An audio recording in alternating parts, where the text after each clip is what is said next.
আজ দেশজুড়ে স্বাধীনতা সংগ্রামী নেতাজি সুভাষচন্দ্র বসুর জন্মজয়ন্তী যথাযোগ্য মর্যাদায় পালিত হচ্ছে। এই উপলক্ষে মহারাজগঞ্জ বাজারে নেতাজির মর্মর মূর্তিতে পুষ্পার্ঘ্য অর্পণ করেন রাজ্যপাল ইন্দ্রসেনা রেড্ডি নাল্লু। নেতাজির প্রতি শ্রদ্ধা নিবেদন করতে গিয়ে রাজ্যপাল বলেন, দেশের স্বাধীনতা সংগ্রামে নেতাজির ভূমিকা স্মরণীয় হয়ে থাকবে। দেশের যুব সমাজকে নেতাজির আদর্শে উদ্বুদ্ধ হয়ে দেশপ্রেমিক মানসিকতা নিয়ে কাজ করার জন্য আহ্বান জানান রাজ্যপাল। তিনি বলেন, নেতাজি ব্রিটিশ শাসন থেকে দেশকে স্বাধীন করার জন্য আপসহীন যে সংগ্রাম করেছেন তা বর্তমান ও ভবিষ্যৎ প্রজন্মকে দেশের প্রতি আত্মবলিদানের উৎস যোগাবে। केवल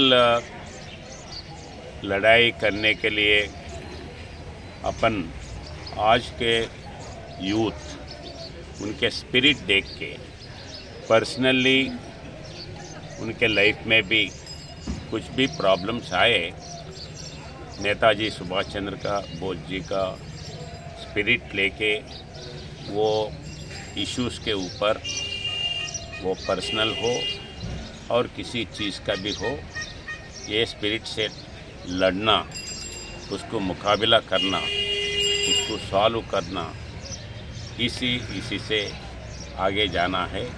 ये मेरा आम पब्लिक के लिए इस दिन 100 साल होने के बावजूद भी सुभाष चंद्र बोस जी को सब लोग एक हीरो के नाते मानते हैं।